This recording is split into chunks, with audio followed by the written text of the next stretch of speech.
कल तक हम लोगों ने लगभग 96 लोगों का अंतिम संस्कार करवाया है। 96 में 35 वैसे थे जिनके परिवार के लोगों ने उनका साथ छोड़ दिया था अंतिम समय में। हम लोगों ने पूरे विधि विधान से उनके हिसाब से, उनके धर्म के हिसाब से, उनके मतलब उनकी जाति के हिसाब से वहाँ के लोकल पंडित के द्वारा उनका विधि विधान के साथ उनका अंतिम संस्कार करवाने में हम लोग सफल रहे हैं।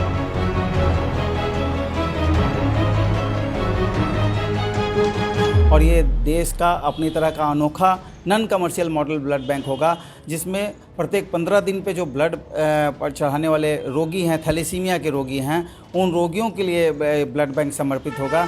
HIV के पेशेंट जो ब्लड के इन्फेक्शन से जो HIV पॉजिटिव हुए हैं, जिनको कोई नहीं समाज नहीं पूछ रहा है, उनके लिए ब्लड बैंक समर्पित होगा।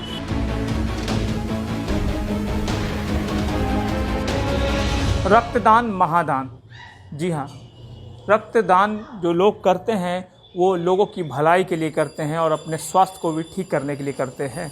लेकिन पटना में हमारे साथ एक ऐसे व्यक्ति हैं जो रक्तदान भी करते हैं और अब ब्लड बैंक बनाने की तैयारी में जुटे हुए हैं। हमारे साथ हैं मुकेश हसारिया जी। हम इनसे बात करेंगे। कोरोना काल है, इस दौरान इन्होंने बहुत सराहनीय काम किए हैं। इन्होंने जो कोरोना पॉजिटिव मरीज के जो परिजन जो उन्हें छोड़ के भाग जाते हैं उनका भी दाह संस्कार करते हैं और ये कोरोना वॉरियर्स के रूप में फ़िलहाल इन दिनों जाने जा रहे हैं। मुकेश जी, बहुत बहुत स्वागत है बिहार तक में आपका। और ये जो बना रहे हैं आप लोग ब्लड बैंक, क्या है ये माँ वैष्णो देवी सेवा समिति, हम लोग लगभग 300 व्यवसायियों की एक संस्था है, जिसके सामूहिक प्रयास से ये ब्लड बैंक की स्थापना हो रही है। और ये देश का अपनी तरह का अनोखा non commercial model blood bank होगा, जिसमें प्रत्येक 15 दिन पे जो ब्लड चढ़ाने वाले रोगी हैं, थैलेसीमिया के रोगी हैं, उन रोगियों के लिए ब्लड बैंक समर्पित होगा। HIV के पेशेंट जो ब्लड के इन्फेक्शन से जो HIV पॉजिटिव हुए हैं, जिनको कोई नहीं समाज नहीं पूछ रहा है, उनके लिए ब्लड बैंक समर्पित होगा। पूरे बिहार से वैसे लोग जो पूरे बिहार से आते हैं पटना में इलाज करवाने के लिए, जिनके पास अटेंडेंट नहीं होता है, ब्लड देने के लिए नहीं होता है, उनको ज़रूरत के समय ब्लड की निःशुल्क व्यवस्था, नॉमिनल फीस के लगाकर हम लोग उनके लिए ब्लड की व्यवस्था करने का ये माँ ब्लड बैंक की स्थापना हम लोग कर रहे हैं। और माँ ब्लड बैंक आने वाले 6 महीने के अंदर हम लोग समाज को समर्पित कर देंगे।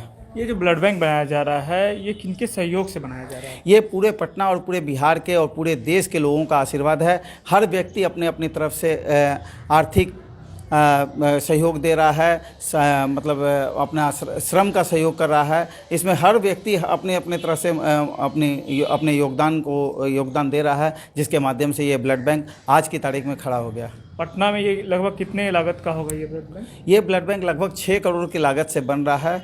और 6 करोड़ रुपए हम लोग लगभग जो अभी अत्याधुनिक मशीन एक निजी हॉस्पिटल में लगा हुआ है, उससे अपग्रेड का ये ब्लड बैंक होगा, जिसमें हम लोग जो डोनर हैं उनके ब्लड की जो जांच होती है वो हम लोग लेटेस्ट टेक्नोलॉजी से करेंगे। और सारी मशीनें अभी के टेक्नोलॉजी के हिसाब से इस्टेब्लिश की जाएगी।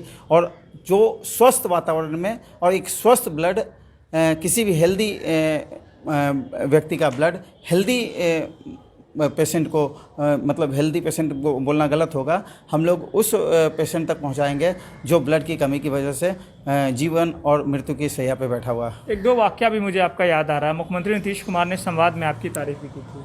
देखिए, हम लोग माननीय मुख्यमंत्री जी का आपके माध्यम से आभार जताते हैं। उन्होंने 3 लोक संवाद में हमें आमंत्रित किया, हम लोगों को आमंत्रित किया, और हम लोगों ने जितनी चीज़ें बिहार में ब्लड बैंक से रिलेटेड कही है, सब के ऊपर काम चल रहा है। और बिहार में आपको जानकर आश्चर्य होगा, बिहार के लगभग 4000 थैलेसीमिया पीड़ित बच्चे हैं। आपके माध्यम से बता दें कि ये थैलेसीमिया पीड़ित बच्चे जो धरती पर आते हैं, जिनमें ब्लड बनाने की मशीन नहीं होती है, और ये 2 थैलेसीमिया माइनर की शादी अगर होती है तो उस तरह के बच्चे धरती पर आते हैं जिनमें खून बनाने की मशीन होती है, और जब तक वो जीवित हैं तब तक उनको ब्लड चढ़ाना पड़ता है। तो हम आपके माध्यम से बताते हैं कि जिस तरह हम लोग कुंडली मिलान करते हैं, उस तरह अगर हम लोग थैलेसीमिया माइनर का टेस्ट करवा लें और 2 थैलेसीमिया माइनर की शादी को रोक पाएँ, तो इस तरह के बच्चे धरती पर नहीं आएंगे और ये समाज का सबसे बड़ा काम होगा। आप लोग कोरोना काल में भी आपने बहुत काम किया है। जो पेशेंट को छोड़ जाते हैं, पॉजिटिव केस जो मरीज होते हैं, मृत्यु हो जाती है उनका भी दाह संस्कार आप लोगों ने किया है। देखिए, ईश्वर ने अगर हमें मानव बनाकर धरती पर भेजा है तो हमें हर वक्त मानवता निभानी चाहिए, और हम लोग को समाज का जो कर्ज है वो किसी भी रूप में अदा करना चाहिए। और जब व्यक्ति जन्म लेता है, जन्म से लेकर मृत्यु तक, हर कदम पे समाज साथ होता है। और जब कोरोना से पीड़ित व्यक्ति का अंतिम संस्कार करने की बारी होती है, परिवार के लोग नहीं जाना चाहते हैं, बॉडी के साथ नहीं जाना चाहते हैं, तो हम लोग सरकारी नियमों के तहत बांस घाट पे उनका अंतिम संस्कार करवाते हैं। कल तक हम लोगों ने लगभग 96 लोगों का अंतिम संस्कार करवाया है। 96 में 35 वैसे थे जिनके परिवार के लोगों ने उनका साथ छोड़ दिया था अंतिम समय में। हम लोगों ने पूरे विधि विधान से, उनके हिसाब से, उनके धर्म के हिसाब से, उनके मतलब उनकी जाति के हिसाब से, वहाँ के लोकल पंडित के द्वारा उनका विधि विधान के साथ उनका अंतिम संस्कार करवाने में हम लोग सफल रहे हैं। इसमें पूरे समाज का सहयोग रहा है, माँ वैष्णो देवी सेवा समिति पूरे परिवार का सहयोग रहा है, हर सदस्य का अपने लेवल पर सहयोग रहा है। और जो